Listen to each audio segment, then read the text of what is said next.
Ancora un buongiorno a voi da Telefriuli. Noi andiamo subito a collegarci con Isabella Gregorato perché è in corso a Udine la presentazione dell'edizione 2021 di Friuli Doc che è in programma dal 9 al 12 settembre. Allora sentiamo quali sono le novità. Un saluto ai nostri amici telespettatori, mi trovo sotto la loggia del Lionello dove si sta svolgendo la presentazione della 27esima edizione di Friuli Doc. Con noi l'assessore agli eventi Maurizio Franz. Sotto quali auspici si presenta quest'anno Friuli Doc?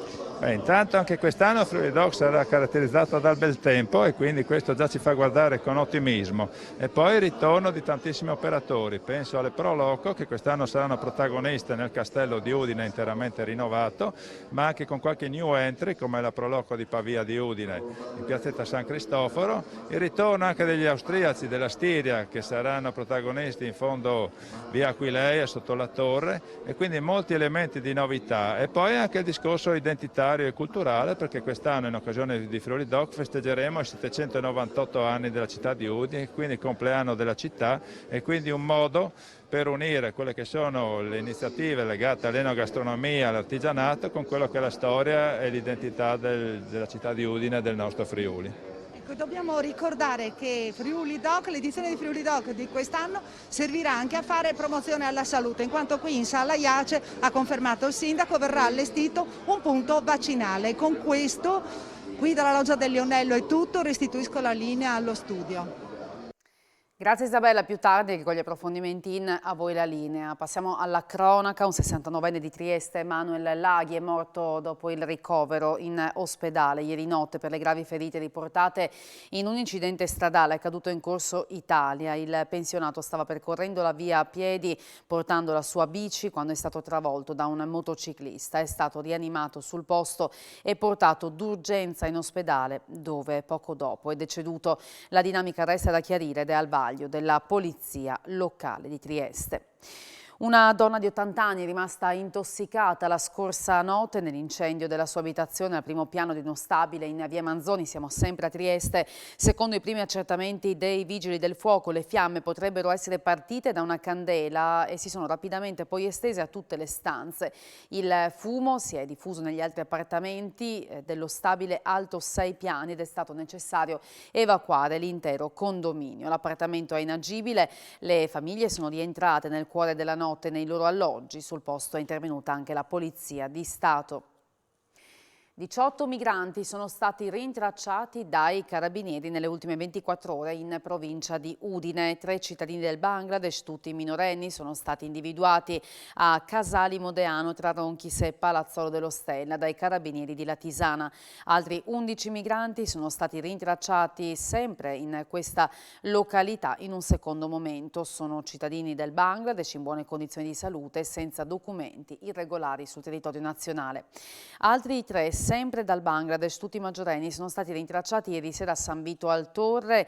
Un minore infine è stato rintracciato a Udine. Maggiorenni e minorenni erano stati portati a Udine, accolti all'ex caserma Cavarzerani di via Cividale e in strutture per under 18 non accompagnati, avviati a triage, quarantena fiduciaria.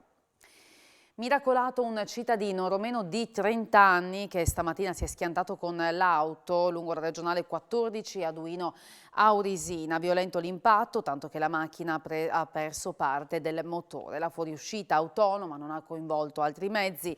Disagi per il traffico. Sul posto l'ambulanza, i vigili del fuoco e i carabinieri per i rilievi. Una pensionata di 90 anni è stata trovata senza vita nella sua casa di Cervignano. A rinvenire il corpo esanime ieri sera sono stati i parenti che hanno dato subito l'allarme. Trieste supera quota 100 casi ogni 100.000 abitanti, quota 50 superata in 3 province su 4. E questo è il dato più eclatante del monitoraggio della Fondazione Gimbe, che ha sottolineato ieri come in Friuli Venezia Giulia si sia registrato un incremento di nuovi casi pari al 31%. Resta ancora sotto il livello nazionale l'andamento della campagna vaccinale in regione. In media 17 cittadini su 100 in Friuli Venezia Giulia non si sono vaccinati, contro una media nazionale di 12. La percentuale più bassa è sempre nella fascia tra i 50 e i 60 anni. L'azienda sanitaria universitaria Friuli Centrale assumerà attraverso le graduatorie in vigore 197 infermieri e 16 tecnici della prevenzione negli ambienti e nei luoghi di lavoro. Le assunzioni, ha spiegato l'assessore regionale Riccardi, rispondono alla necessità di personale dell'azienda sanitaria universitaria Friuli Centrale, sia attraverso stabilizzazioni che tramite nuove assunzioni. Riprende dopo la sosta estiva l'attività del Consiglio regionale con le riunioni delle commissioni. Abbiamo chiesto al Presidente Piero Mauro Zanin quali siano i primi temi che il Consiglio affronterà. Attività del Consiglio regionale riprende dopo 10-15 giorni di pausa. Tanta carne al fuoco, si cominciano a riunire soprattutto le commissioni. Sì, in questi giorni si stanno riunendo gli uffici di presidenza delle commissioni che organizzano i lavori nel mese di settembre per preparare i provvedimenti che andranno in aula.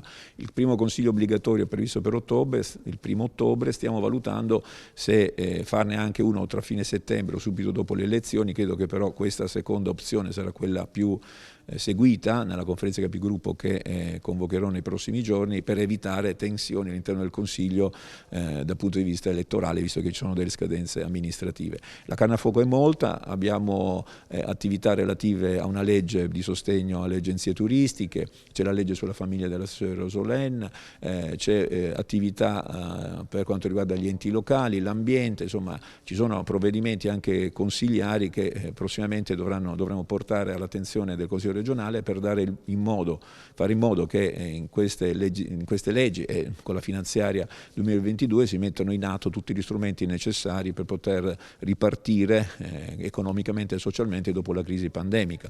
E quindi un Consiglio regionale impegnato per la terza ripartenza del Friuli-Venezia Giulia. Il recente sondaggio, censimento sulla presenza di stambecchi e camosci nel parco Prealpi Giulie mostra un notevole aumento degli ungulati. La colonia di camosci del Montasio con 500 esemplari è la più numerosa delle Alpi orientali, in ripresa quella del Plauris che ha superato la diffusione della rogna sarcoptica, malattia che è stata fatale per molti animali. Mai così tanti esemplari di camosci e stambecchi nel Parco regionale delle Prealpi Giulie. Lo rilevano in questi giorni i censimenti eseguiti sui 2 ungulati che sono protetti all'interno dell'area naturale. Con il coordinamento e la supervisione dei faunisti Marco Favalli e Fulvio Genero, supportati operativamente dagli uomini del Corpo Forestale regionale e dai Carabinieri Forestali per il Tarvisiano, i monitoraggi hanno riguardato, per quanto attiene agli stambecchi, 3 colonie. Quella del Plauris, istituita nel 1990, era stata colpita diversi anni fa dalla rogna sarcoptica.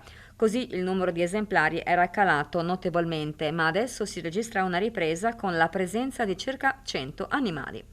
La seconda è la colonia del Montasio Jof Fuart, istituita dal Corpo Forestale dello Stato. È quella più numerosa di tutte le Alpi orientali, con 500 esemplari in ottime condizioni di salute. Monitorata anche la colonia del Monte Canin, istituita invece dal Parco Prealpi Giulie e che conta oggi 200 stambecchi. Il camoscio invece, spiega il faunista Fulvio Genero, nel recente passato stava per estinguersi a causa dei massicci prelievi. Accadeva all'inizio degli anni 90 del secolo scorso. Con l'istituzione dell'area protetta e con un proficuo accordo raggiunto con le riserve di caccia locali siamo riusciti a reintrodurre, con un progetto di ripopolamento, 500 esemplari provenienti dalle Alpi marittime. Da allora la popolazione si è moltiplicata, arrivando a oltre 1000 esemplari. L'area naturalistica del Rio Bujon sotto il castello di Porcia adesso è accessibile a tutti, anche diversamente abili, grazie a un importante intervento di messa in sicurezza delle sponde con nuove piazzole di sosta e nuovi punti luce. Aperta a Porcia la passeggiata sul Rio Bujon dopo i lavori di sistemazione della sponda sotto il castello. Una nuova e comoda scala permette di accedere alla passeggiata dal centro storico e poi di uscire ad Anello su via dell'Agnesina in un unico tragitto. Il percorso, spiega il sindaco Marco Sartini, è adatto sia alle carrozzine per i bambini sia a quelle per i diversamente abili, che potranno accedere da via dell'Agnesina, dove abbiamo previsto un'area posteggio a loro dedicata. Lungo il tracciato nuove piazzole di sosta, nuovi punti luce e sono stati messi a dimora nuovi alberi e arbusti. È stata consolidata la sponda per prevenire fenomeni di erosione. Abbiamo anche realizzato una piccola piazzola per far risalire le anatre, conclude Sartini. Siamo certi che i cittadini saranno soddisfatti del lavoro svolto, che ha migliorato e reso più fruibile per tutti un'area naturalistica di grande pregio. Le scuole di Talmassons sono pronte per l'avvio del nuovo anno scolastico. È stato installato un moderno ascensore grazie a un intervento del Comune per sfruttare tutti gli spazi. Il Comitato Genitori ha invece finanziato l'aula di robotica.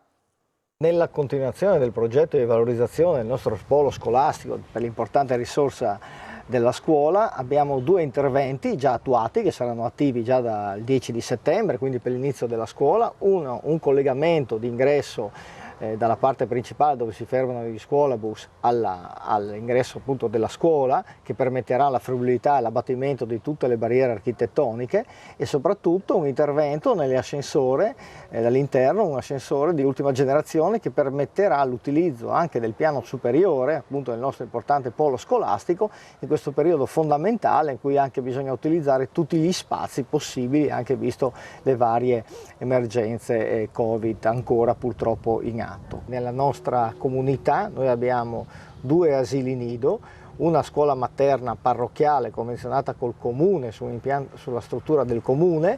Proprio in questi giorni, grazie a un progetto finanziato dal Comitato Genitori e dall'Istituto Comprensivo, siamo riusciti ad avere probabilmente già dalla fine di settembre un'importante aula di robotica e di informatica che è sicuramente all'avanguardia e che permetterà ulteriori servizi ed ulteriore possibilità per i nostri ragazzi.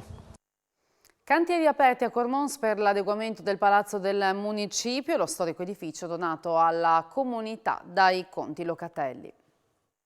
Termineranno entro l'anno i lavori di messa in sicurezza e adeguamento antisismico della sede del Palazzo del Municipio di Cormons. Lo storico edificio, Palazzo Locatelli, donato alla comunità dai Conti Locatelli, è comunque agibile in tutti i suoi uffici senza alcun disservizio, spiega il sindaco Roberto Felcaro. Le opere, che prevedono anche il rifacimento di tutta la parte impiantistica, sono state cantierate grazie a un finanziamento di circa 800.000 euro, fondi erogati dalla Regione Friuli Venezia Giulia. E proprio in questi giorni, continua il primo cittadino, abbiamo ricevuto notizia di uno stanziamento di 2,5 milioni di euro, sempre erogati dall'ente regione per la ristrutturazione della palazzina comando di Via Gorizia, presso i Giardini della Pace, in seno a un progetto di recupero dell'ex area militare ben più ampio e che abbiamo già avviato. Vi lascio agli approfondimenti di A voi la linea, grazie per aver seguito il nostro telegiornale. Buon proseguimento di giornata.